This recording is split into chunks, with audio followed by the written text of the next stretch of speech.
Hello, everyone. Welcome to the Inside Gamescast. It's January, it's 2024, and Pokemon with Guns is lighting up the charts. Although, my gosh, Palworld fever, everybody. I've got Palworld fever. I know you don't, but I do. Yeah, it doesn't make sense, but also it makes perfect sense at the same time, which is why this is so confusing. The rocket success of it has made it a phenomenon with discourse to match. A lot of discourse. There's been a lot. Yeah, the noise is pretty intense. We're not going to dive into the drama so much, more just talk about it ourselves and our personal experiences with it. But first, some numbers off the top, because boy, are these fun. It's currently sitting at a 24-hour player peak of 1.86 million on Steam. What? Concurrent players? Yeah, that's the maximum it's hit. Insane. Oh my gosh. Second only to PUBG. So it's at number 2 all-time peak player count at 24 hours. PUBG hit 3.2 million. Oh wow! So it's a bit of a stretch to go. It's got 6 million sales in 4 days. What? Yeah. All right. So I did the math on this because I was curious. That's like $162 million in 4 days, only on Steam, Lawrence. God, that does not count. It does not count Game Pass. Yeah, whatever deal they struck with Game Pass, it makes you wonder if Game Pass deals scale to like account for runaway successes like this. Absolutely, they do. Yes, like the more plays or the more people that download them or whatever. You get a larger share or something like that. Yeah. Before we get into the rest of it, because there's a lot more that's spicy about Palworld. Its similarities to a worldwide property are pretty apparent and are leading to some buzz and discussion and some dismay that it's even been able to release and operate like it has. We'll cover that in a minute. Let's just get down to the gamer level. Let's get to the core of it. Bruce, I know you enjoy it, right? What do you like about it? Yeah, so it was really weird. I just randomly, I got to shout out JP and Gassy Mexican because they were the one that got me early access a week ago. So when this goes up, it'll be a week ago. And this was a couple days before the release of Palworld. The only thing people knew about Palworld was that it was Pokemon with guns. And everybody had seen the trailer and it was like a joke, right? So like we just assumed, this game's a joke. So Gassy Mexican and JP, we all fire it up and kind of jump in and start playing, which is sort of the way you should play Palworld, is with people right away. You start a base and it's a survival crafting and whatever. I've played 1,000 of these games. They're all the same. But there are a few tweaks that can make these games really, really fun or also really terrible and tedious. Most of them are terrible and tedious, but there are a few that are perfect. And we were playing this on a couple of, like I said, 2 days before release. And we were like, this game is like really fun. We just couldn't put it down. We were just like, because between the survival crafting portion of it and then also the catching of the pals, which again it's Pokemon. If you played Pokemon Arceus or any of the new mainline Pokemon games, it's this.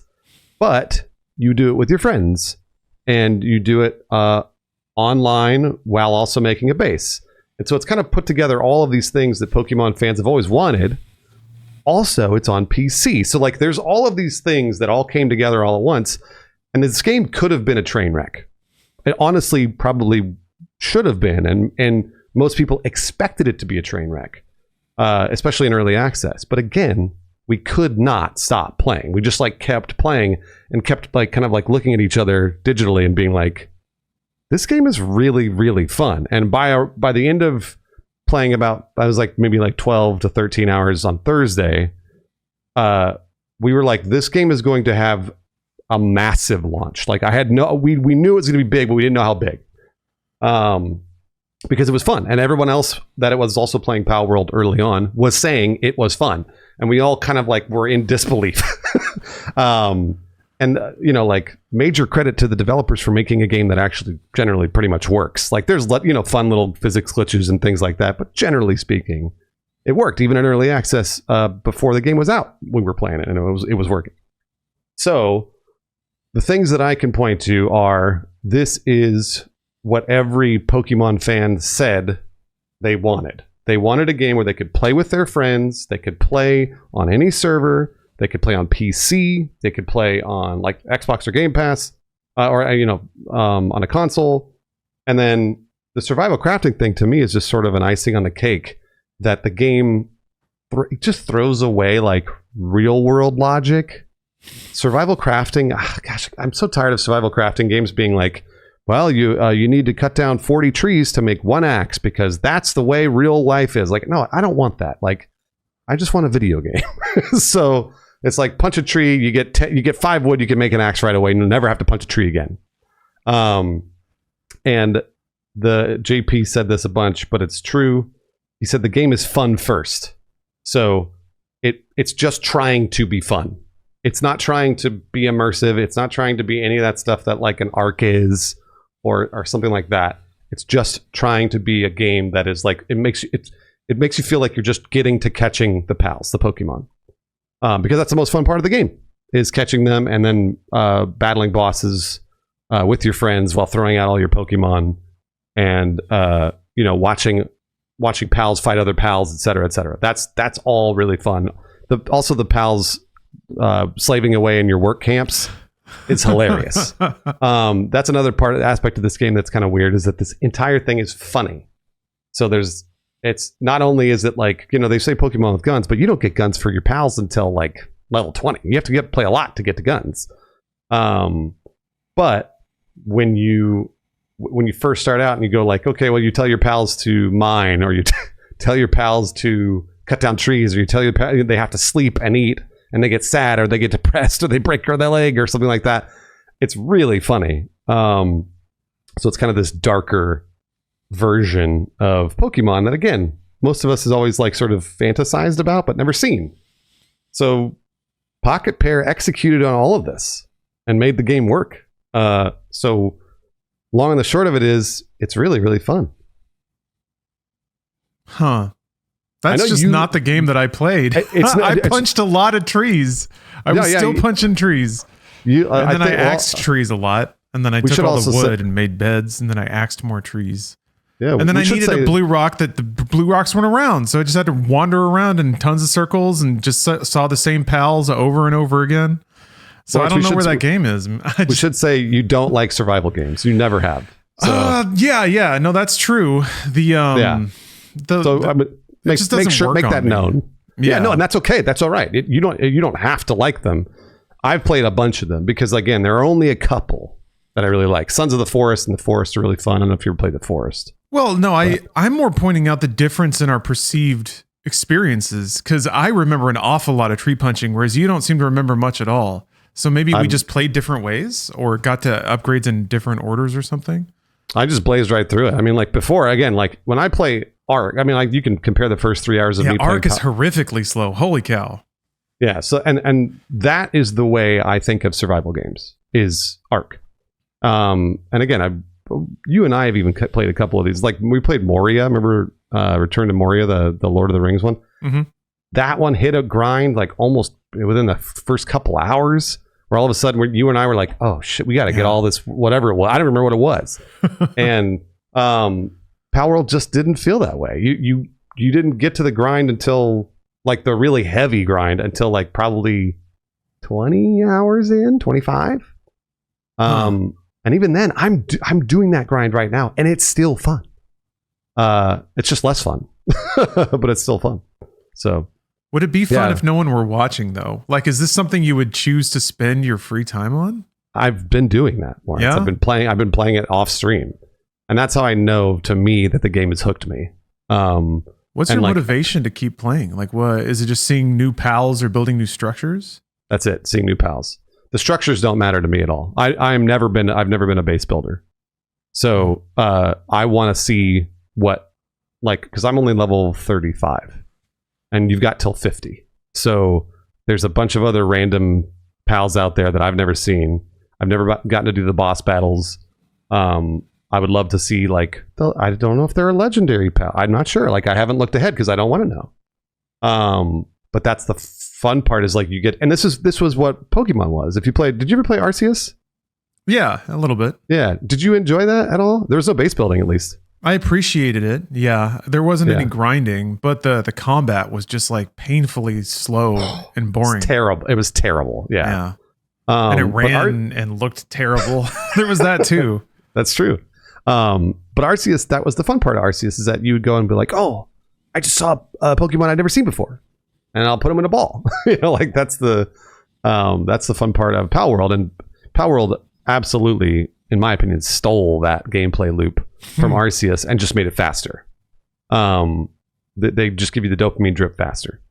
So yes, that's what it is for me. But I think some people really get the itch scratched by dropping their AI into their base and having their AI work for them, which is also for me kind of fun. I like watching AI do stuff. Some people really love to build bases. I don't like to do that at all. That's not my thing. They like to build structures. And like somebody built a really tall tower on a server I'm on. And like that's their thing. That's fun, but that's not mine. So yeah, I mean there are lots of things you can do. I think truly probably the thing that's hooking in the most people is catching the pals and watching them fight. I guess it's okay that you don't like it, Lawrence. It's all right. No, it's just baffling. I mean, haven't people seen enough Pokemon? I guess not. The answer is no. Never. It's the biggest franchise ever. Man. Ever. Bigger than Star Wars, bigger than Harry Potter, bigger than everything. So anything that comes anywhere close to what Pokemon is does this. It does numbers. Yeah, but how come there's so few? How come there's not a million of them then? I don't know. That's a really good question. I don't want to say because they're too hard. I think it's probably maybe that is it, which might be the thing. Like maybe. I mean that kind of is maybe the other part of it is. Yeah. Okay. All right. I just had an epiphany. Let's go. When I look at this game, the pals don't exist to me because they're ripoffs. Like I don't give the game credit for that at all. It's almost like my brain censoring it out in terms of appraising it as a game. Maybe that's not fair to Palworld, but they are awfully cute, aren't they? They're good. Like they're too good for Palworld. Oh, absolutely. Yeah, they're adorable. Yeah. Isn't that kind of concerning that it's like a big, bland, empty open world with like a bunch of rocks you punch, but also the most like vibrant, cute, well-designed, well-proportioned, well-animated animals that look really, really, really similar to Pokemon? Well, you know what's funny about that too is, so I'll tell you why I don't care, because like people are like, it's the open world's really barren, which truly it is not. Once you get used to traveling. You get pretty quick in traveling within, let's say 6-7 hours of playing, and all of a sudden you're running around on a mount or something versus actually just walking through the grass. Either way, Arceus, like we just discussed, had that same open world emptiness, but it played like shit and the combat was terrible. Yeah. And you couldn't play with your friends. So this is you and 4 other people. I mean, who knows? You could mob around with 16 other people. And you're all discovering these pals at the same time. You're all trying to catch them. You're all trying to kill them. That's way more fun with a bunch of people in an empty open world than it is by yourself, right? People have been asking me, hey, can you play this solo? And I was like, you can play it solo. And I have. It's fun, but it's not nearly as fun as if you were running around with a group of 4 catching pals. That's interesting. When I was with other players, I had nothing to do. Everyone was running around like maniacs, killing or capturing everything. Yeah. So I just sit there and watch everyone like buzz around, and then it would just be an empty field picked clean. Yeah, I mean, maybe you just don't like the catching aspect or the combat aspect of it. I don't know. Yeah, the combat is not good, right? I mean, it's not good, but again, better than Arceus. So it's like this. True. It's like they had this so low bar to beat, and they did. They did. They beat this incredibly low bar. So if Game Freak had released an amazing Pokemon game, this would be nothing. Right? That's a frustration, isn't it? Like it shows just what intent there is for an experience like this. That's right. Yeah. And it's baffling. Game Freak relaunches 2 half-done Pokemon games a year, and even that's not enough to have people buy as many Pokemon games as they want. It's crazy. And they sell like crazy. Like yeah, and they do. And they're terrible. So yeah. I mean, of course, Game Freak's not going to make a better game because they're already selling their games. So, well, just to cover some other news. Excuse me. Just to cover some other news beats real quick. Yeah. Just to cover the drama of it, because Palworld has its haters. I don't know that am I? Yeah, I think I don't know if I trip over the line or not.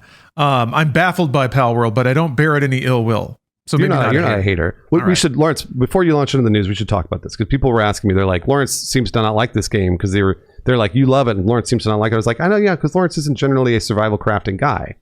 And I also would not describe you as a Pokemon guy either. So, yeah. So I don't think that this game was ever for you. And again, that's no big deal. This is and my analogy was this would be like this is when Tekken comes out for me. When Tekken comes out, I'm gonna go, oh, cool.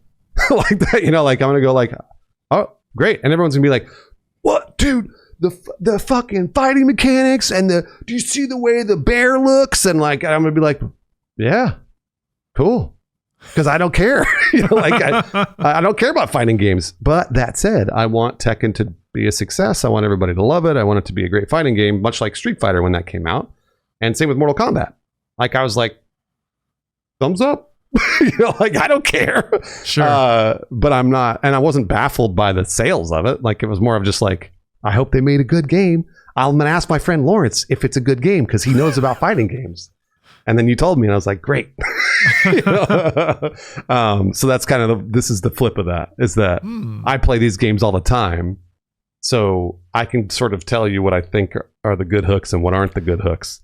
And this one really just surprised me. Palworld just surprised me. That was it. I did not expect this game to be good in the least. So maybe that's what it was. My expectations were low as well. Yeah, it seems to have blindsided everybody, which is always fun, right? Disruption. Or when an indie game like an original concept, it's original in its own way, can light up the world. Yeah, it's good that can still happen in games. Although there's a weird cut to that, given that, well, it is basically based on one of the world's biggest properties, or the world's biggest property, like you said. The world's biggest property, yeah. So yeah, you want to celebrate it, but I don't know. For me, at the same time, it's like, well, I get that. That makes sense. To that point, there are comparisons of people laying the meshes from this game, the models, directly on top of Nintendo assets, and wow, are they very, very, very, very similar? They are. There's what is it? This is from GameFile, Stephen Totillo's kind of independent project.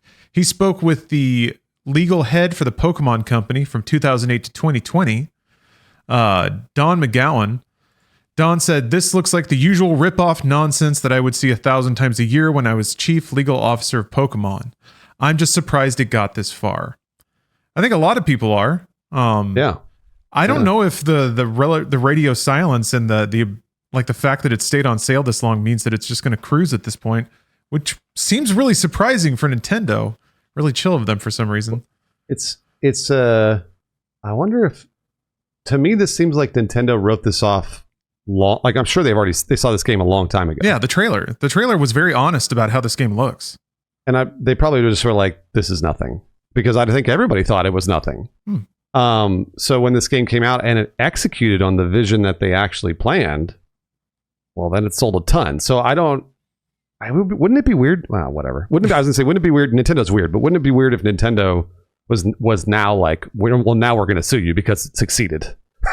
Like, doesn't that seem odd? I don't think you can do that. I don't think so either, but maybe you can. Maybe you can. I'm not a lawyer. I'm not a lawyer either. Yeah. There are a fair amount of lawyers that have been consulted. I read some articles, and they don't speak in definite terms ever, really. That's true. Yeah, you're right. But essentially, like, one of the commentaries was that one of the lawyers said that Nintendo has to find smoking gun evidence that is proof that it was copied. He described the similarities of the character models as gold dust. Like it's an implication that there is a motherlode of evidence somewhere, and the visual comparison may be enough, but isn't enough to like say straight up that's a copy, or to make it a slam dunk of a case. So that's kind of where it is legally. Although if you get anarchic about it, who gives a shit, right? It's out in the world, it's doing well. That doesn't really happen on accident in gaming a lot of the times. It's true. I was going to say, I don't care if they change the PAL designs at all. I don't give two shits. Like, if they change the PAL designs to be something less Pokemon-like, so what?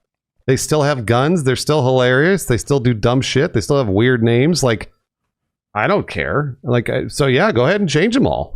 Like, whatever. So, Well, so this is what's interesting to me is I think the sudden popularity of it and the similarities to Pokemon have led to discourse. So Bruce, I'm going to discourse you right now. Oh, hit me with the discourse. Yeah. Well, this is fun because Bruce, you're always so grounded in these things. I don't know, when people get on the internet and get in their own heads a bit, and I am guilty of this, it can be easy to float away into the ether of thoughts. Sure.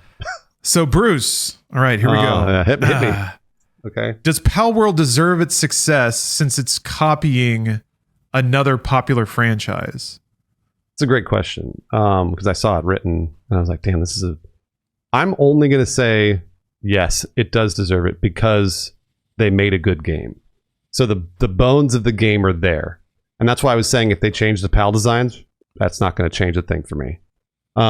If you can still run around with your friends, catching pals, putting them to work at your camp, put guns on them. They're cute. Like if you make anything that is cute, it doesn't have to be a Pokemon. Then it'll be hilarious when they run around, and that gameplay loop will still be fun. So I have to applaud these early access developers for making a game that they released into early access that actually works. I have played so many early access games that are trash. Like they come out and they're like, boy, this needs like 6 months of work. My best example, Lawrence. Oh boy, the people are not going to like this. Baldur's Gate 3. Yeah. I played that for an hour, and I was like, you know what? I'll wait till 1.0. I played Baldur's Gate 3 for day one when it came out into early access, and it was a fucking broken mess. It was terrible. Yeah. And they put that into early access, and I paid $60 for it. So I dropped $60. The game didn't work. And I was like, just like you, I was like, well, I'll wait. And this game doesn't have that. You can play it right away. So I have to applaud them. And it's $27. So, come on. I don't know. Yeah, no, it's that's. I think you mentioned a lot of things that are even for haters, and if I channel my inner hater, it's hard to argue with, which is that. Sure. Even if you do compare it to Pokemon, it does have game mechanics that are functional and entertaining and engaging that Pokemon has never had, and it costs half the price of a Pokemon from that the Pokemon company. So they're doing what the series they're imitating hasn't been able to do. They're obviously fulfilling a player desire or a market want for that product, and it costs half as much. That's Lawrence, like competition, right? That's what it's all about. It costs 1/6 as much. It's on Game Pass. Oh shit, you're right. You get it on Game Pass for even less. So I couldn't find any flaws with this when it was releasing. Because I remember I didn't know the retail, and I was like asking around, being like, hey, what's the retail? Because it doesn't even show on Steam. And I was like, this got to be 60. They're going to be charging 60. And everyone's like, oh, it's 30. I was like, that's it. It's a hit, guaranteed. That's all it needed to be. It needed to be $20 to $30, and it was done and done. I gotcha. Yeah. All right. Well, let's continue down the discourse train. I want to throw some thoughts at you and see how you feel about them. I want to hear your opinions too, Lawrence, especially on the discourse, because I like the discourse. Oh, I don't, man. What are the? Well, I guess we'll see. We'll see. Okay. I guess these kind of start from my various opinions. All right. I guess we already covered the imitation to Pokemon. How about this, Bruce? People like this because there's a lot of Pokemon fans out there, and the games have inoculated them into having low standards. Yes, absolutely, 100%. Because we just talked about how Arceus was a train wreck. Actually, and even what was it? Scarlet and Violet was even worse. So those games are so bad. And then hold on, I have to Google it. How many copies did Scarlet and Violet sell? Was it 15 million? It's over 10, isn't it? They're like Scarlet Violet sell 23.23 million units is what dude. This is what in November it looks like Game Rant said that 23 million units sold of Scarlet and Violet, and it's was never a good game. Also, I don't know that they patched it. Remember they said they were going to patch it. They're like, oh, we'll fix it. I don't know that they did that. So the bar is so low that all they had to do was just barely get above the bar. So I think that discourse is correct. I really do. I think that all they had to do was just barely get above it, and then they succeeded. Okay. Yeah. I want to. Okay, now let's psychoanalyze the people who are mad at it. Oh, Okay. great. This is my favorite stuff. Yeah. I guess I already covered the first one is that you don't want to see a ripoff succeed because you think it might lead to only more ripoffs. Oh, that's a good point. Yeah. Yeah, that's true. But that hasn't happened. Shouldn't that have? It should have been happening this whole time. I don't understand. We already had a ripoff called Temtem, and Temtem was fun. Yeah, that's true. And there's like Digimon and stuff like that. Well, Lawrence, I was schooled Yokai by Watch. I was schooled by the internet that apparently Pokemon ripped off Digimon. Did you know that? That's what I was told. I didn't know that. Yeah. Thank you, Internet. Yeah, I don't know. And regardless, apparently that is a thing.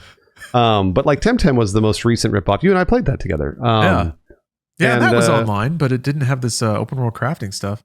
It did not have that, and also, again, the grind hit earlier in that game. I remember being like, ooh, like it's like you really just ran into a barrier, and you're just like, oh well, okay, well, no, I'm not going to put another 20 hours into this. But people did, and people are still playing Temtem. But it didn't sell like this because this game is for casuals. This is for casual gamers, and that's why it works. Yeah. Man, I wouldn't think this is for casual gamers. Oh, it totally is. This is an easy to learn, hard to master game. But there's so many like menus and lists of things to do. You know what's weird about that, Lawrence? Is people have gotten really good at that survival crafting thing. They really have. Yeah, there's definitely been a I guess it's been the last 5 years. No, longer than that. I guess it was Ark. Was Ark really the first one that started to blow it all up? I guess Minecraft, if we're being honest. Minecraft. Yeah. But I mean, but people have just gotten really good at it. And again, I have to applaud the developers because anytime I play these survival crafting games, there are, I'll just name a few of the issues usually are at the beginning. Generally at the beginning, they're like, okay, go find 10 wood. And it's like, it takes you 20 minutes to find 10 wood. And you're just like, oh boy. And then, and how much wood do I need to build a crafting bench? 400. And I'm like, holy shit. Like it feels insurmountable. And Palworld didn't feel that way. And then also another quality of life thing, if you all get together and play survival, let's say you have a group of 4 people playing a survival crafting game, you all have the same tutorial. But each one of you, your tutorial doesn't complete unless you do the objective. Palworld didn't have that. Palworld had it. Anybody, if anyone was in the group and completed that objective, it would complete everyone's tutorial. And that's something that is a quality of life thing that I'm like, that's cool. If you're all around the same step, it'll complete along the way so that someone else can do something. It'll complete it for you. And then you can just move forward in tutorial completions. Again, there's just minor things that the developers put in because they knew people didn't want to fuck with it. So I got to appreciate it. And yet you still have to hold F for some reason. Lawrence, it's so many people. Just gotta have your finger on that button. I love that you hate holding E and holding F and all that other stuff because everybody else is like, the survival crafting games just pop off, man. People play the shit out of these games. They do. So, yeah. I think it's cozy to have it's cozy to have near and long-term goals. It's cozy to have those goals be pretty explicit with just minor amounts of fuzz in the way. I don't know though. Like the process of doing it isn't fun. Not for me anyway, because you never make a decision. There's never. It's like I need wood, so the only decision you make is what random direction am I going to run in until I see wood, and then the rest of it is just it's foregone. You're going to go get the wood and come back and hit the button on the thing in your inventory and build it. So the rest of that time is just like dead air. It's just static. You're not playing a game. You're just executing the plan that you came up with already. I guess ideally you run into spontaneous things out in the wilderness. I don't know. That didn't happen so much for me. Yeah. So I know what you're. Okay, I think I understand. So that does happen to you, but later on. And actually, that is the case with most of these survival crafting games. Is that like what you're saying is like, well, I have to go out and get some wood.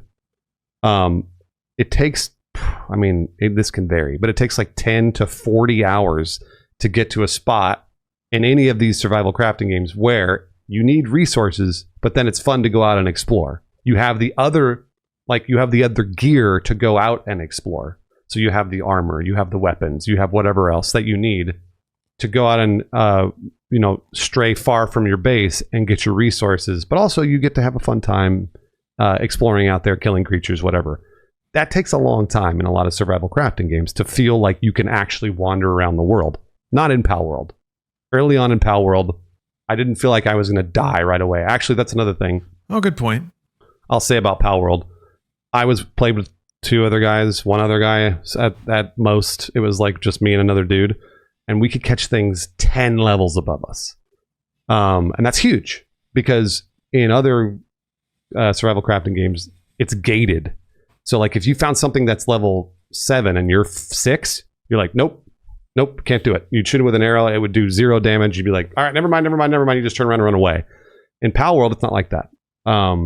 You can actually maybe get around 10 levels higher than you.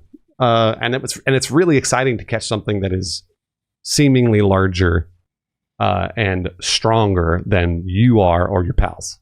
So, I don't know. No, I can see it. I'm not trying to convince you to have fun, by the way. This is just things that I've thought about that make the game, for me, fun. No, it's working. Those are just experiences I didn't have. I don't know. Maybe I'm just making the... it's weird. While this is going, I'm recording, some of the footage from the VOD when we stream together. Yeah. And I'm seeing the parts where I got bored, and I'm realizing I could have decided to do other things with my time, I guess. I don't know. There is some like vague walk around and look for this kind of resource kind of thing. But I don't know. I don't know what it is. For me, games they're most interesting when I'm having to constantly make consequential decisions. Sure. Sort of. Because then I think on the other hand, I also really like Death Stranding. And that's like, in terms of its moment-to-moment gameplay, is not too dissimilar from a survival sim. You have your long-term goal. You're just sort of cruising. You know that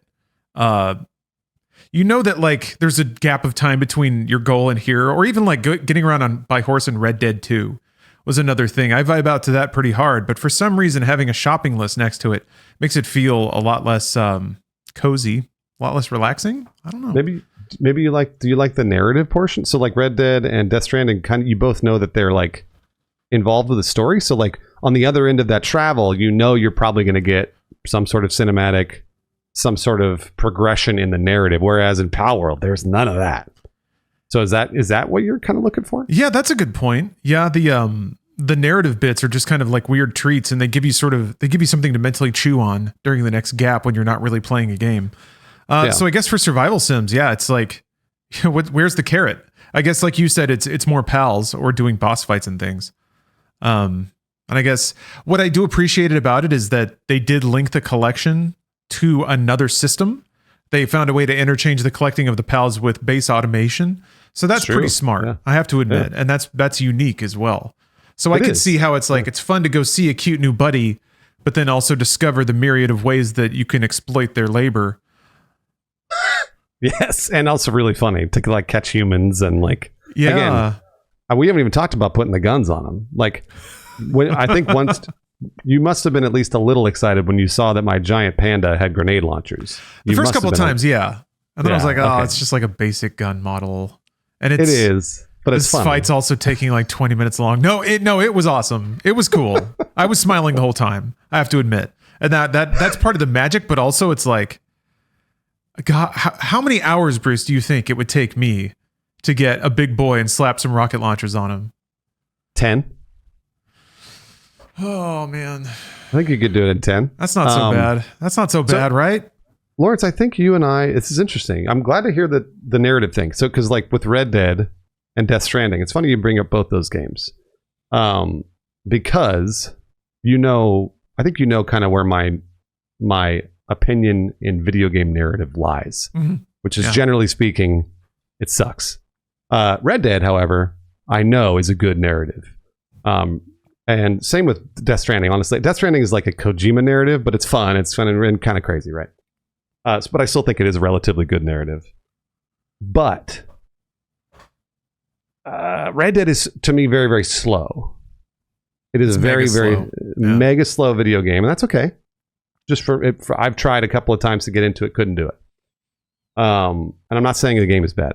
Not at all. I know it's a great video game. I respect the video game tremendously. Same with Death Stranding. Same deal. Very, very slow. So for me, with Palworld, it's great because I don't just get that shit out of the way. I don't care. I don't care about a narrative. I just want to go and do the fun thing because I'm there to play the fun thing. And I know, of course, I need to do myself a favor and get back into Red Dead and even Death Stranding. I'm actually looking forward to Death Stranding too. I know that I need to do that. However, Palworld just throws that away. Doesn't even bother with a pretentious, even like, I don't even care. Like, we don't need lore. There is lore, you can read about it, but yeah, doesn't one of the pals want to have sex with you? I think there is. I've heard the buzz. There is a sexy pal. But again, I don't need to know.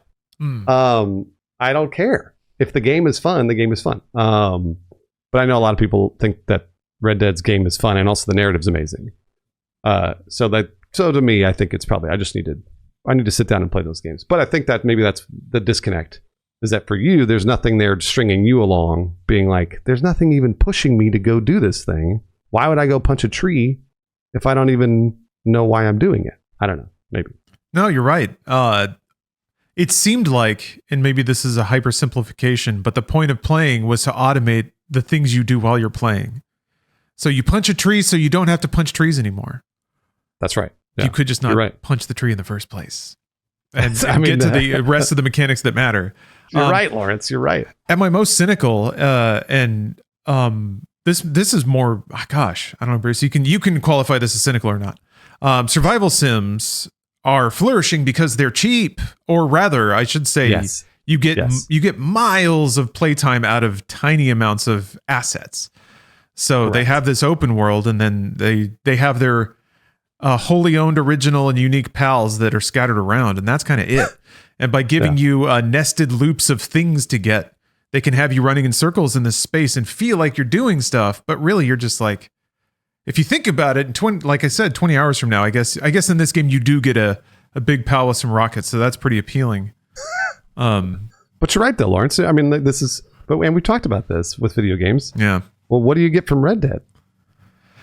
Do you get maybe some music, like curated spaces? Yeah, you get some thoughts about it. You get some thoughts. You get some. It's funny because I don't go to video games for that. I don't go to video games for thoughts. I go to television for thoughts. I go to movies for thoughts. And maybe that's my problem. Maybe I need to go to video games. No, I'm serious. Really, honestly, maybe I need to go to video games to get some thoughts. Because you're right. Like Red Dead's music's just second to none. The world's amazing. Like I know the narrative's great. I just haven't gotten to it. So maybe that's what it is. Maybe I need to go to video games, sit down, get some thoughts. Except Lawrence, I got to put 30 hours into Red Dead to get some thoughts when I can watch 3 hours of television or a 2-hour movie. I don't know. That's always my disconnect. Always. That's the number one thing I think. Now, again, these are just my opinions. I don't want anybody to come down on me because I can't get my thoughts from video games. No. You'd have to be at the height of pretense to snoot at somebody over that. Which honestly, I think there's some of that mixed in with Palworld. It's awfully easy to write it off, right? Because it's got two things against it. The survival sim, which is a genre that's pretty crowded by cheap knockoffs. And then it's a pretty obvious knockoff on top of maybe being a knockoff. It's very definitely a knockoff. So, but yeah, Bruce, philosophically, you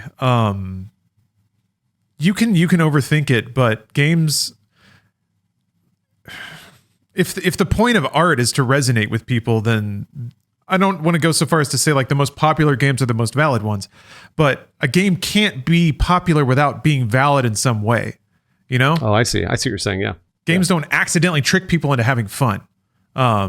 So it's doing something right because of the response, I think. And I think that's a pretty fair statement to say. So I'm down with it. I'm down with it philosophically. I think, honestly, this goes back to some discussions we've had before about my...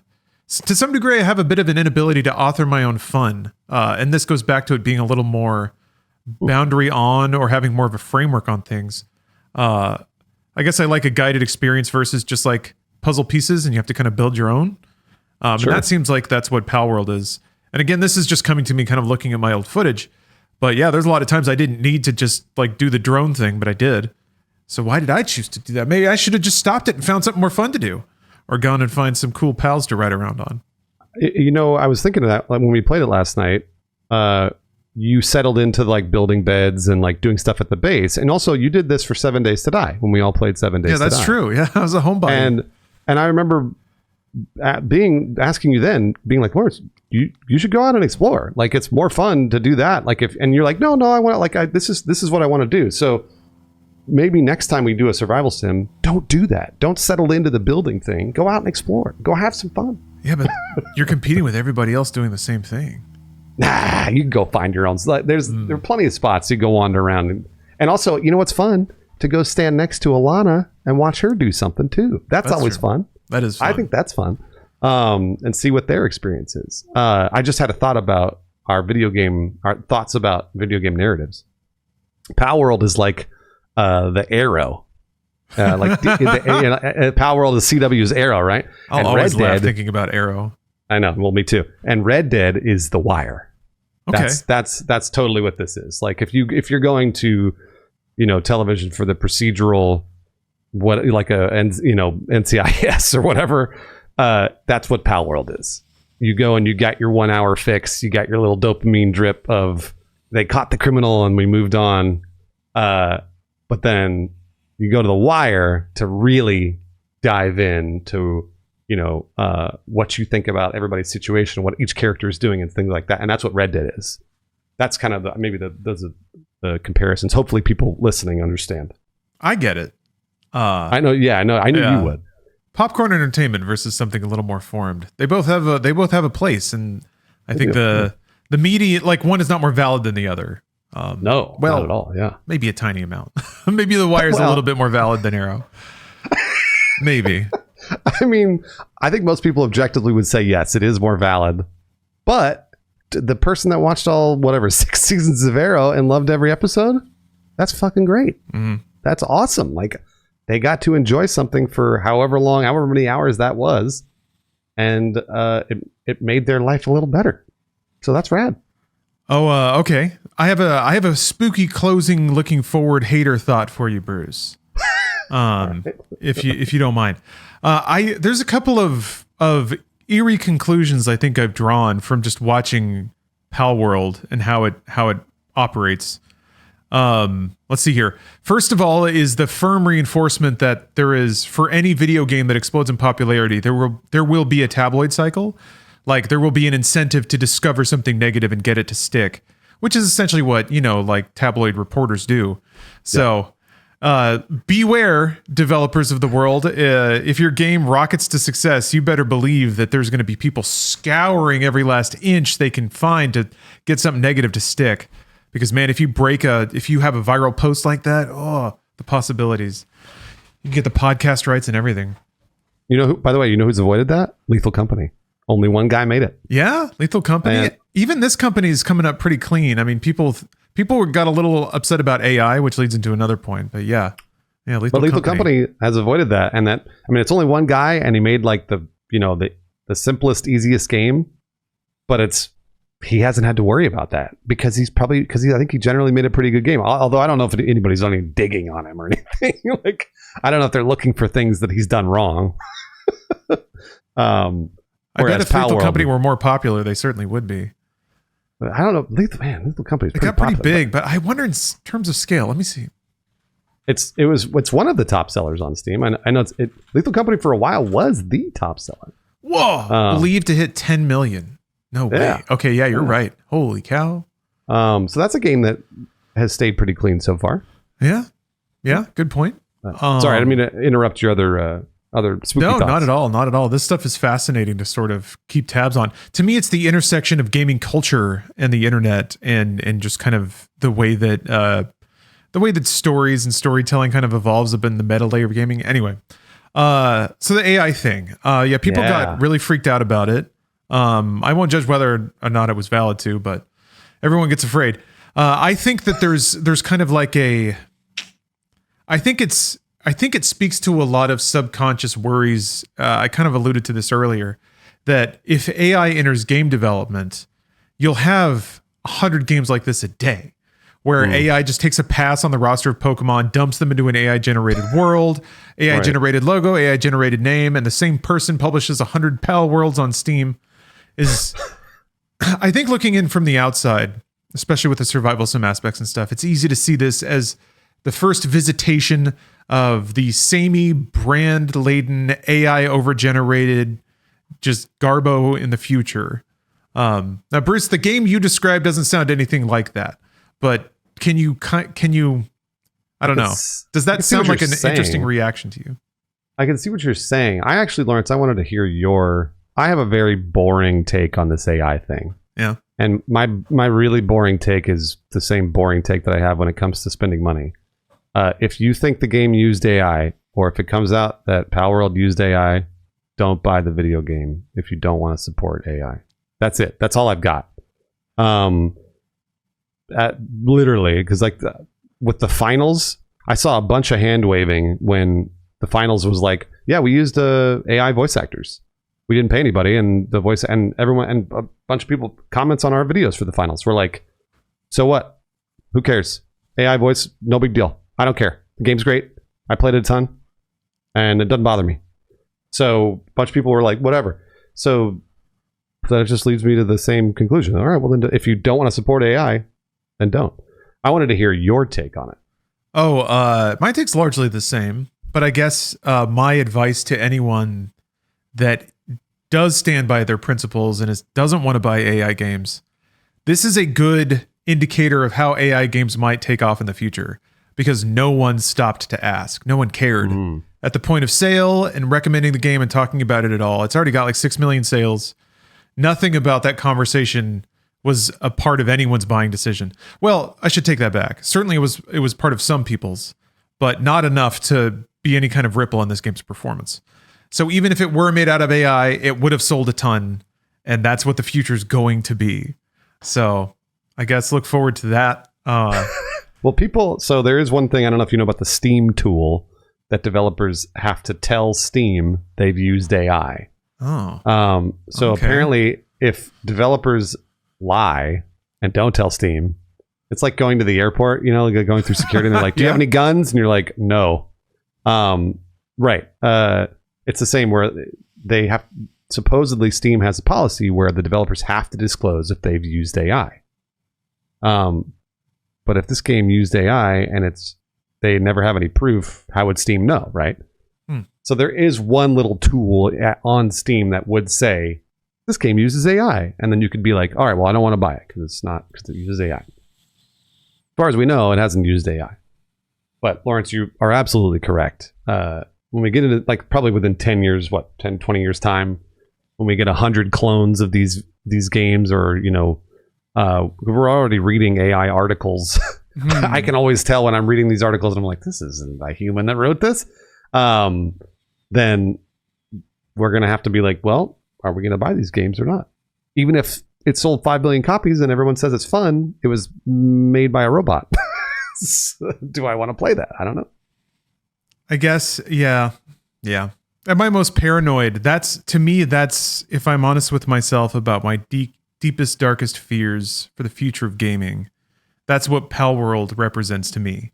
It's just a throw darts at a board combination of genres that perform well and are cheap to make, knocking off the most popular brand on the planet.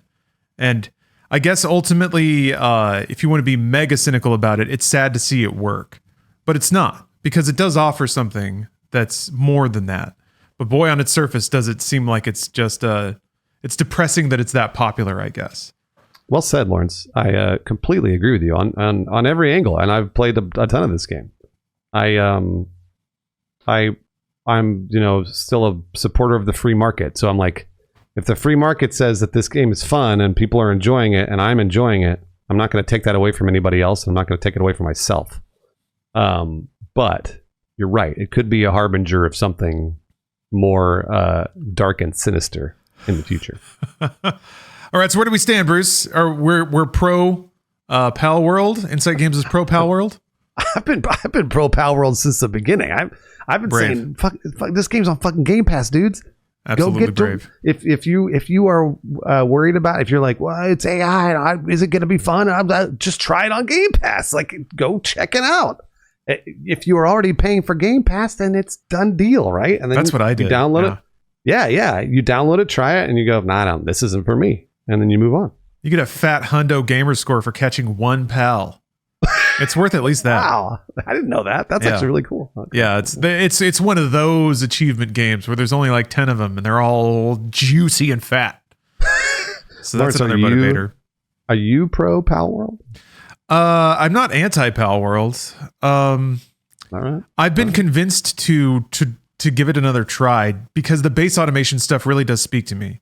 To me that kind of sounds like ActRaiser. Cult of the Lamb had aspects of that, which was really cool. It's great, yeah. I played Loop Hero a lot, and that had an aspect that was kind of similar to that. Awesome game. Oh yeah, you played that one? That was yeah. So yeah, the idea of like building up a base and then like inhabiting it with people that you can invent personalities for that kind of automate things, that's very appealing. And I think it adds game mechanic and narrative to the decisions you make as a player. So that's something. I just kind of didn't.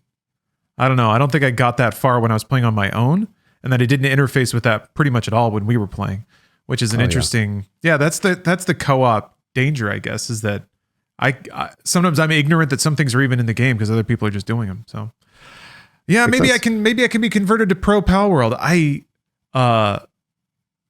This is proof. We're about to wrap up, but this is absolute proof, by the way, that we are not always just contrarian. Since Inside Games is Pro Palworld. But I worry that sometimes I am. So I don't know. When things pop off like this and they really do speak to people, I try my hardest to understand what it is about it that speaks with so many people, because I want to keep my connection to the core of gaming through the spirit of the human race. Well, Lawrence, I want you to feel confident, because it's not just Inside Games that's contrarian. We're not contrarian. We all have our own opinions. And the reason I say that is because I still can't get into Red Dead 2, man. I played 12 hours of it twice from the beginning, twice, and I can't do it. So that's not me being contrarian. It's just I just can't, and I'm gonna try again. I'm gonna do it again at some point. But we're individuals. We're not towing the line on anything. And I know that Red Dead 2 is one of the greatest video games ever made. So I need to play it. I didn't even get into this, but one last thing. Yeah. Because I feel like your arrow to wire comparison is so good. So, but here's the thing, Bruce. And this is where I'm going to get facetious, by the way. You not liking Red Dead 2 makes my liking it more valuable. You see? Because it makes my taste more unique and refined. That's right. I would agree. And you liking Palworld and me not is it further proves that you're a gamer of the people, right? That's right. Sure, yeah. Because I've seen that dynamic pop out. It's like, well, it's got like 91% positive reviews on Steam and all critics are shitting on it for being a knockoff. So it's one of those like, critics versus the common gamer sort of situation. That's the dynamic we got, Bruce. It is, but not all the time, Lawrence. Sometimes you and I agree all the way down the line, and sometimes we disagree all the way down the line. So, you know what? It turns out we're just people. Turns out. But when we're holding the controller, we're gods. That's right. Yeah. Oh, Palworld, huh? Yeah. Oh, last thing. Do you think anyone's going to talk about this after this week? This is what so I've already said this. If the developers do not keep up with this game, this thing dies in a month. So if they're not patching it, if they're not adding more pals like they say they're going to do, if they're not fixing the early access, dies in a month. They for sure could take the money and run. They could do that if they wanted. Or they could turn this into a fantastic video game that lasts for years, very similar to other survival crafters like The Forest and Sons of the Forest. They kept patching that game. Same with 7 Days to Die. Obviously, 7 Days to Die has been early access for 10 years. So they could go one of two ways, but that's up to the developer. It really is. All right. I guess we'll see in the next month then if they can harness this beast. They've already got all the money, so it seems like they already won, which is great. Lawrence, you know what we've got that's going to overshadow Palworld? Are you ready? Are you ready for the biggest video game of not January, of 2024? What is that, Bruce? Suicide Squad. Oh, man. Kill the Justice League, starring the Joker. The Jonkler. Yeah, I saw him. He's in. Have you seen him? Yeah. Have you seen him? I haven't seen video, but hold on. I got to look him up. It's going to be big, Lawrence. The Jonkler is going to pop off. He's like DLC or something, right? Don't you have to pay extra for this, dude? I think you have to buy him. Oh, man. Joker's Lawrence, dead. Lawrence, you and I gotta fire up Suicide Squad together. You and I. Let's plan on an early access date. You and I. Yeah, let's do it. I want to play this game with you, and I want to play I want to get the Jonkler real bad. I'm gonna pay for the Jonkler. Okay, I'll be King Shark. I could be King Shark. This is not it. Sponsored, by the way. I kind of wish it were. Not at all. Man, we're not on Warner's radar. Damn. No. Hit us up, Warner. Give us we need those Suicide Squad codes. Sheesh. Yeah. So, anyways, that's gonna overshadow Palworld, and same with Tekken and we'll all forget. Yeah. And Yakuza and all that stuff. All right. Well, it's another wonderful Gamescast, Bruce. I really do appreciate your perspective. It grounds me. I can get out of my hyper intellectual ways. No, I love to hear your opinions, Lawrence. Always and forever. Yeah. And thank you, audience. We love to hear your opinions too. Most of the time, share your Palworld experiences below. Share why you think it's a runaway smash success. It's weird. It's just a game where it's not that hard to tell, and also it's really confusing at the same time. It is, yeah. Palworld, everybody. All right, we'll see you next month. Bye-bye.